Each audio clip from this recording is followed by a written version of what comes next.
Mes amis, ce que vous allez voir maintenant va changer définitivement l'équilibre des pouvoirs dans le désert et déclencher une crise irréversible.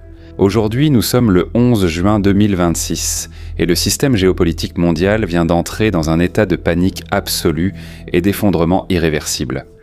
Les images qui ont commencé à fuiter d'Iran hier soir ne sont pas seulement des éclairs dans le ciel sombre, elles sont le portrait historique d'une bombe militaire et politique qui a explosé en plein cœur financier et stratégique du Moyen-Orient. Tandis que la presse traditionnelle minimise la gravité de la situation, la vérité crue, c'est que le destroyer américain USS Michael Murphy s'est retourné contre le vent dans les eaux tendues du Golfe. Et il a simplement commencé à vider ses lanceurs verticaux avec une fureur chirurgicale. 49 missiles guidés Tomahawk ont déchiré l'obscurité. L'un après l'autre, dans une symphonie de destruction visant les radars, les centres de communication, les batteries complexes de défense anti-aérienne et le quartier général même du commandement de la garde révolutionnaire islamique. Et regardez le niveau de précision et d'ingéniosité. Ce n'était pas une escarmouche limitée à la côte, ni un simple avertissement.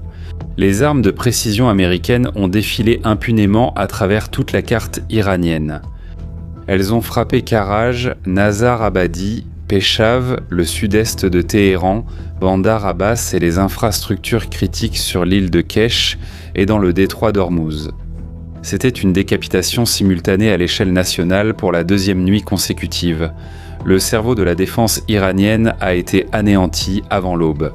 Mais pourquoi presque personne ne vous parle de la véritable conséquence de ce qui s'est passé juste après ? Parce que la plupart des gens ne comprennent pas que nous assistons en temps réel à ce que nous appelons le syndrome du scorpion aveugle. Faites très attention car c'est cela qui explique l'échiquier actuel. L'Iran a été écrasé, son système nerveux central a été coupé par les Tomahawks. Le scorpion est déjà mort et sa colonne vertébrale militaire a été brisée. Mais il continue à agiter son dard dans l'obscurité, essayant de toucher tout ce qui l'entoure dans un pur désespoir, sans se rendre compte que son venin est épuisé. Et la preuve définitive de ce désespoir est venue d'une révélation explosive du président Trump sur les réseaux sociaux. Il a lancé une bombe politique qui a mis les capitales du monde en état d'alerte maximale, affirmant catégoriquement que les États-Unis attaquent l'Iran, dont la marine, l'armée de l'air et toutes les forces de défense et la capacité offensive ont déjà été pratiquement anéanties. Mais la véritable rupture, la déclaration qu'il fait, mais ce qui a vraiment fait trembler le sol, c'est l'annonce que les Américains vont s'emparer militairement de l'île de Karg dans un avenir très proche. C'est grave, mes amis. L'île de Karg n'est pas seulement un morceau de terre. C'est le terminal névralgique qui gère près de 90% de toutes les exportations de pétrole brut de l'Iran avant le début de cette guerre. Trump ne parle pas de larguer des bombes et de partir. Il parle de prendre le contrôle total des infrastructures pétrolières et gazières, en étranglant le flux d'argent avec un collier d'acier, en appliquant la même asphyxie brutale qui a été utilisée au Venezuela. Ça, tu le sais bien.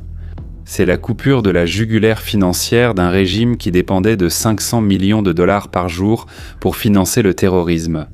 Et la réponse de la garde révolutionnaire, tu me demandes ? D'accord ? Le délire classique et prévisible du scorpion aveugle. Ils ont qualifié l'anéantissement de ton pays comme un simple acte maléfique de l'ennemi. Ils ont affirmé que le détroit d'Ormuz était fermé pour toujours, et ils ont commencé à tirer leur dernier spasme. Ils ont lancé des drones d'attaque sur le port de base de la 5e flotte des États-Unis à Bahreïn et sur la base d'Ali al-Salam au Koweït. Ils ont tiré un missile long porté contre la base aérienne stratégique de Mouafak et Salti à Azraq, en Jordanie, qui abrite de puissants chasseurs F-33 et Eles até alegam que atingiram 18 alvos americanos, incluindo hangar e F-35, prometendo des réponses de sévères. Ils crient au monde que le détroit est bloqué. Mais le commandement central des États-Unis, le CENTCOM, a regardé les écrans radars et a démenti la supercherie immédiatement, confirmant que des centaines de navires commerciaux continuent de transiter normalement dans les eaux régionales. Leur rhétorique crie. Mais la capacité militaire de l'Iran ne tombe pas à zéro absolu. alors qu'une imposante unité expéditionnaire de fusiliers marins ainsi que des forces d'opération spéciales, soutenues par la plus grande campagne de puissance aérienne de l'histoire américaine, se préparent à transformer l'île de Kharg en territoire sous contrôle occidental, changeant à jamais l'échiquier énergétique mondial. Tout cela ressemble au scénario d'une victoire linéaire et invincible, n'est-ce pas? On dirait un discours de supporter. Faux. Et la raison en est fascinante et montre la folie technologique du champ de bataille moderne. Si vous pensez que la guerre se résume à des missiles traversant le ciel, attendez de voir ce que nous avons découvert sur les coulisses tactiques qui se sont déroulées 36 heures avant cette pluie de Tomahawks. Mardi, la panique a failli se transformer en un désastre diplomatique et humain irréparable lorsqu'un drone iranien de type Shahed a abattu un hélicoptère Apache H-64. Eh bien, c'est au-dessus des eaux du détroit d'Ormuz. Les informations en coulisses les plus récentes indiquent que, par un véritable miracle ou une erreur grossière de l'ennemi, le drone Shahed a touché l'appareil, mais n'a pas explosé à l'impact. Cela a permis aux pilotes habiles de l'Apache d'effectuer un atterrissage forcé et désespéré sur l'eau. Et ce qui s'est passé ensuite prouve l'abîme technologique qui existe entre l'Occident et la terreur. Les 2 membres d'équipage américains n'ont pas été secourus par un croiseur géant ou un porte-avions, mais par un drone maritime opéré à distance par une entreprise civile basée à Austin, au Texas. Les pilotes dérivèrent dans le golfe Persique et ont été sortis de l'eau indemnes par un robot de surface. Nous vivons une époque de guerre si avancée et étrange que, si des extraterrestres nous observaient aujourd'hui, ils ne comprendraient pas comment nous utilisons des drones sans pilote pour secourir des pilotes de chasse abattus. Por outros drones não tripulados. Olha a confusão! C'est la science-fiction qui devient un cauchemar de survie au quotidien. Le secrétaire à la défense américain, Pete Hegseth, a résumé la brutalité de la réponse en déclarant froidement « Nous serons occupés ce soir ». L'opération américaine est une véritable leçon magistrale d'anéantissement tactique, et pour comprendre la véritable signification de l'impact, il faut regarder la composition de cette force. Comment pouvez-vous voler 2 nuits de suite au-dessus d'un pays ennemi qui riposte encore ? Eh bien, vous envoyez les F-16, les 16 CG, les célèbres Wild Weasels. La mission de ces pilotes est folle. Ils servent d'appât pour les défenses aériennes iraniennes. L'objectif étant de pousser l'opérateur radar ennemi à allumer son radar. À la milliseconde précise où ce radar s'allume, le F-16 tire un missile arme qui suit la fréquence du radar et détruit instantanément l'antenne ennemie. Tu as compris ? Un radar qui voit à 400 km de distance est anéanti avant que l'ennemi puisse respirer. Et avec les portes enfoncées et les radars aveuglés, les trains de fret de l'armée de l'air entrent en scène, les chasseurs F-15A Strike Eagle. Ils transportent les redoutés GBU-54, des bombes de précision de près d'1 tonne, conçues pour détruire les bunkers souterrains. Et ils ont besoin de ces bombes, parce que l'Iran, de façon lâche, a profité de la récente trêve, non pas pour négocier, mais pour cacher les 90% restants de son stock de missiles. Des missiles balistiques et des drones ont été enterrés profondément sous terre. Ils ont reçu 15 vols cargo mystérieux en provenance de Chine avant le début de la guerre. La Chine a essayé de dissimuler cela en disant qu'il ne s'agissait que de babioles de Tahémo pour l'ayatollah Mostabba Khamenei. Mais en réalité, l'axe oriental armait l'Iran jusqu'aux dents. Tout cet arsenal était protégé dans des tunnels, tandis que dans les airs, des chasseurs F-35 furtifs surveillaient les réactions de la garde révolutionnaire et des avions F-18 lançaient des frappes chirurgicales depuis les porte-avions. En mer, la tolérance américaine a tout simplement pris fin. Le pétrolier MT Juvier pensait pouvoir ignorer les avertissements du blocus américain, et la conséquence a été immédiate.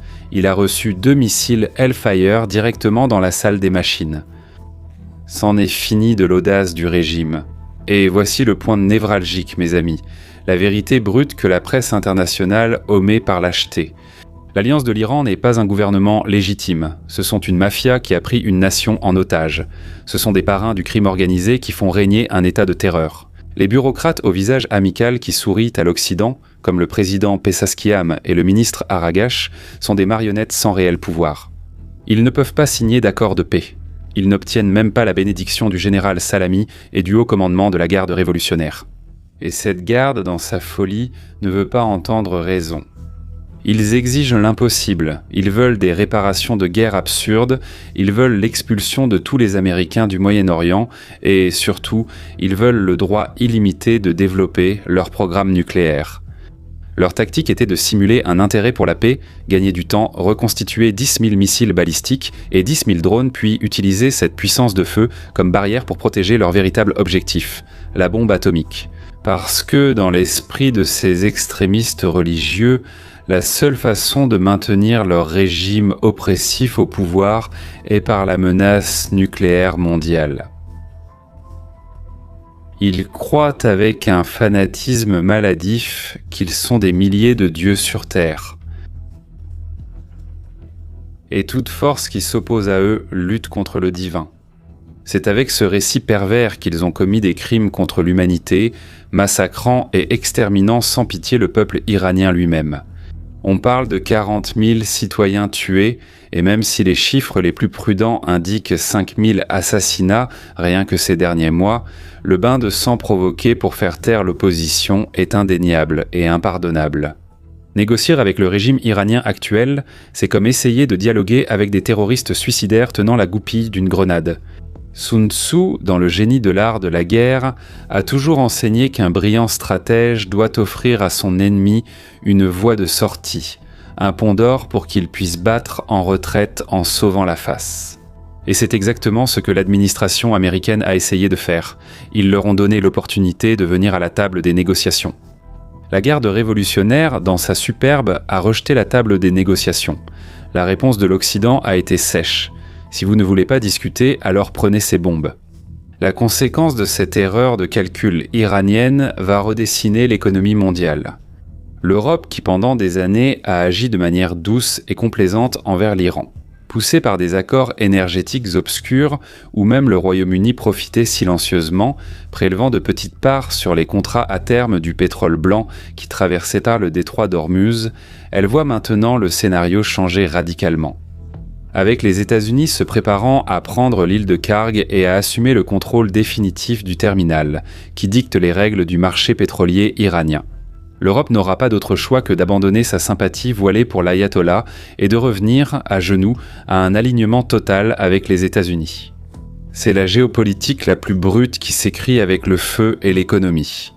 Et c'est précisément grâce à cette lecture profonde qui déchire le voile du mensonge diplomatique et révèle les rouages du véritable pouvoir, que je convie chacun d'entre vous qui êtes ici, en train de me regarder maintenant, à aller dans les commentaires de cette vidéo. Je veux que vous écriviez exactement ces deux mots-clés qui représentent notre verdict incontestable d'aujourd'hui. Effondrement stratégique. Tapez-le maintenant. Montrez à l'algorithme et au monde qu'il existe ici une communauté d'esprits aiguisés, qui comprennent la véritable signification de l'échec et maths énergétique et de l'effondrement systémique de tout un axe. Mais pour que vous continuiez à suivre l'histoire qui se déroule sous vos yeux avec cette précision chirurgicale, vous ne pouvez pas rester dépendant uniquement des réseaux ouverts, où la culture de la censure tente à tout moment de faire taire la vérité et de noyer la réalité dans des récits neutres. Le système essaie de nous faire taire, mais nous avons construit notre propre forteresse imprenable. Je vous invite, à cet instant précis, à rejoindre notre plateforme exclusive et 100% libre de censure, notre véritable bunker da intelligentsia. Nous sommes déjà une légion de plus de 3000 analystes d'élite qui financent la vérité là-bas. C'est sur notre banquier que nous nous penchons chaque jour sur la carte de ce qui se passe réellement dans le monde. Sans filtre d'entreprise, en décodant les tactiques militaires, les guerres économiques et les mouvements en coulisses du pouvoir. Qu'est-ce que la télévision traditionnelle vous cache ? Pointez votre téléphone portable vers le QR code qui apparaît maintenant sur votre écran. Cliquez immédiatement sur le lien que j'ai laissé dans la description et dans le premier commentaire épinglé. Venez faire partie de ce cercle restreint d'intelligence. Maintenant, pour vous qui me suivez déjà, qui portez notre maillot et faites confiance à notre travail, nous avons préparé une bombe positive, une nouveauté phénoménale. Nous venons de lancer notre toute nouvelle chaîne YouTube en partenariat avec David Almeskani. Oui mes amis, mon ami David de la prestigieuse chaîne Viva Israël. Nous avons donné le coup d'envoi à la création de la plus grande et la plus forte communauté d'analystes et d'esprits libres d'Internet. et ce nouveau projet s'appelle Point de rupture. Et pour que nous arrivions à faire fondre le système dès le premier jour, je convoque toute mon armée, chacun d'entre vous, à s'inscrire là-bas dès maintenant.